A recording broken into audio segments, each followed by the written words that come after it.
और वहीं इस मामले में जूना अखाड़ा के महामंडलेश्वर यति नरसिंहानंद सरस्वती से खास बात की हमारे संवाददाता ने। उन्होंने क्या कुछ कहा, उन्हें सुनते हैं।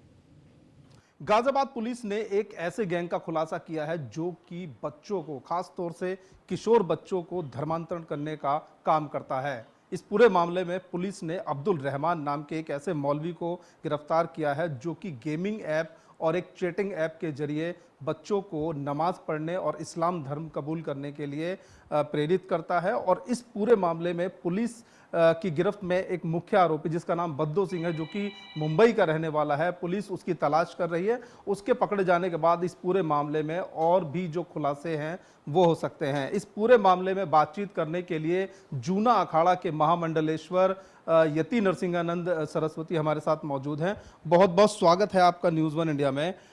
ये बताइए कि ये पूरा मामला सामने आया है, क्या कहेंगे इस बारे में? देखिए, ये एक बहुत बड़ा षड्यंत्र है और ये वैश्विक षड्यंत्र है। आप इसे केवल गाजियाबाद का या भारत का मामला मत मानिए।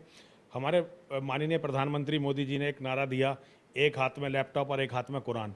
उसका ये बिल्कुल सही उपयोग जो है इस्लाम के जिहादी कर रहे हैं। देखिए कितनी बड़ी मतलब एक तंत्र है जो गेमिंग ऐप के माध्यम से बच्चों के मन में इतने घृणित विचार कि वो अपने माता पिता से बगावत कर दें, अपने धर्म को छोड़ दें, भर रहा है। ये कुंठित मानसिकता के जिहादी किस तरह से टेक्नोलॉजी का सहारा लेकर बच्चों के दिमाग से खेल रहे हैं। पूरे भारतवर्ष में ये खतरा बहुत भयंकर तरह से मंडरा रहा है। और बल्कि मैं कहूँगा भारतवर्ष में नहीं, पूरी दुनिया में। असल में देखिए क्या है कि दुनिया में केवल इस्लाम के जिहादियों के पास बच्चे हैं, बाकी तो घरों में एक एक दो दो बच्चा होता। बच्चे अकेलेपन का, उपेक्षा का और डिप्रेशन के शिकार हैं। सारे बच्चे, सभी के बच्चे हैं। आप हिंदुओं में किसी को भी देख लीजिए, आजकल छोटे छोटे मकान, उनमें एक एक दो दो बच्चे। ठीक है, कहीं कोई उन्हें साथी नहीं मिलता, वो अपने गेम खेलने लग जाते हैं और गेम के माध्यम से जिहादी बच्चों का इस तरह से ब्रेन वॉश कर रहे हैं। इसकी बहुत गहन जांच होनी चाहिए। ये षड्यंत्र इतना छोटा नहीं है जितना इसे समझा जा रहा है।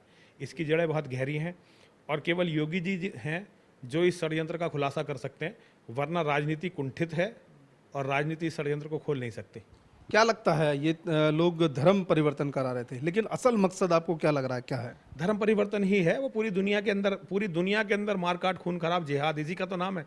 देखिए असल में क्या है कि लोग इस्लाम को समझे नहीं। इस्लाम यही है, दूसरों को बर्बाद करना और एक तरह से मतलब मानव भक्षी ज़ॉम्बी बनाना। ये यही काम कर रहे हैं। देखिए छोटे छोटे बच्चों के साथ आप समझिए, मानवता के विरुद्ध में। आपको अगर आप किसी का धर्म परिवर्तन करवाना है, आप उसे पढ़ाइए, बताइए। आप छोटे छोटे बच्चों के दिमाग से खेल रहे हैं। ये मानवीय अमानवीयता की सारी हदों को पार कर चुके हैं जिहादी। तो ये धर्म परिवर्तन ही है और कोई नहीं है। उनका तो लक्ष्य है कि पूरी दुनिया में जो मुसलमान नहीं है वो सब छोड़ेंगे ही नहीं। तो वो अपने लक्ष्य पर चल रहे हैं। गजवाए हिंद करना ही है उन्हें। 2029 में भारत का प्रधानमंत्री मुसलमान बनना ही बनना है। तो ये सारी चीज़ें हैं। सारा हम सब का वजूद, हमारे सारे पारिवारिक वैल्यू, हम सब खतरे में हैं। ये इतना बड़ा षड्यंत्र है, इसे समझा जाना बहुत ज़रूरी है। पिछले काफ़ी समय से आप ऐसे मुद्दे उठाते रहे हैं और लगातार आवाज़ भी उठाते रहे हैं, तो क्या लगता है कि ये लोग स्लीपर सेल के तौर पर भी यहाँ पर वर्किंग हैं? नहीं, स्लीपर सेल नहीं है, वो तो एक्टिव सेल हैं सारी।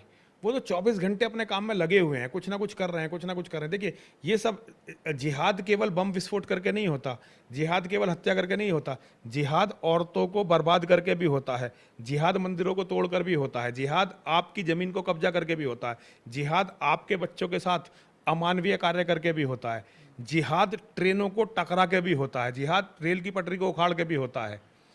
जिहाद हर तरह से होता है। जिस तरह से भी मानवता को समाप्त किया जा सके वो जिहाद है। तो ये लगातार चल रहा है और सबके लिए खतरा, बहुत बड़ा खतरा है। इसकी आपकी कल्पनाओं से बहुत बड़ा खतरा है। मैं पिछले 28 सालों से ये खतरा सारी दुनिया को बता रहा हूँ। अब मेरी बातें सब दुनिया गंभीरता से लेने लगे। पहले लोग गंभीरता से नहीं लेते थे, मुझे पागल मानते थे, लेकिन अब सारी दुनिया मेरी बातों को बहुत गंभीरता से ले रही है। तो कैसे लगाम लगेगी इस पर? इसके लिए तो देखिए वैचारिक रूप से इस्लाम के साथ एक जंग लड़नी पड़ेगी पूरी मानवता को। पूरी मानवता को कुरान का असली स्वरूप। अब लोग ये क्या करते हैं, कुरान की कुछ अच्छी आयतें उठाते हैं, वो गेमिंग ऐप के माध्यम से बच्चों के दिमाग में इंजेक्ट करते हैं। अगर असली कुरान और असली मोहम्मद पूरी दुनिया को पता चल जाए तो मुझे लगता है कि 95% मुसलमान इस्लाम को छोड़ देंगे। इसलिए आज इस्लाम के खिलाफ एक बहुत बड़ी वैचारिक जंग की ज़रूरत है।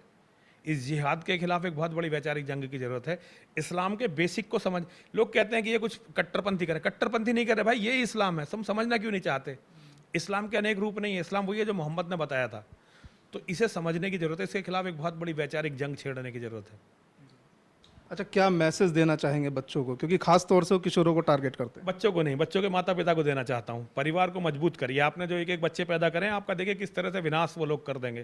केवल आपके बच्चों की हत्या ही नहीं करेंगे, बल्कि ऐसा भी हो सकता है कि आपके बच्चों को पढ़ा के, आपके बच्चों को अपनी बातें सिखा के वो आपकी हत्या उनसे करवा दें। अपने परिवार को मजबूत करिए, परिवार को बढ़ाइए। परिवार में ज़्यादा बच्चे होने चाहिए और बच्चे इस लायक होने चाहिए कि समय पर आने पर वो अच्छे और गलत का भेदभाव भी कर सकें और ज़रूरत पड़ने पर आपकी भी रक्षा कर सकें, अपनी भी रक्षा करें, राष्ट्र, धर्म और समाज की भी रक्षा करें। बच्चों को इस लायक बनाइए।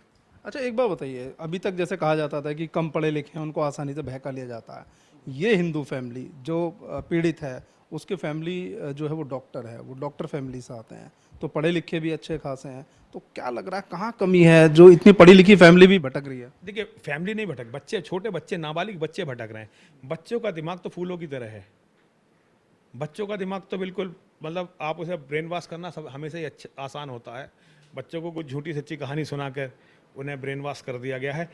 हाँ, देखिए ये बिल्कुल फैक्ट है कि बहुत पढ़े लिखे लोग इस्लाम को पसंद नहीं करते। पढ़े लिखे लोग को तो ये कन्वर्ट नहीं कर पाते। अनपढ़ों को ही ये, जो जिनके दिमाग कमज़ोर हैं, उन्हीं को ये गंदगी जो है उन पर असर डालती है। वरना अच्छे लोग तो इस्लाम में कभी नहीं, वो तो छोड़ रहे हैं इस्लाम। दुनिया में अगर आप देखें तो लगभग 40% लोग एक्स मुस्लिम हो चुके हैं, 40% मुसलमान। ये तो कट्टरपंथी केवल भारत में है, लेकिन भारत में भी अभी शुरू हो गया है।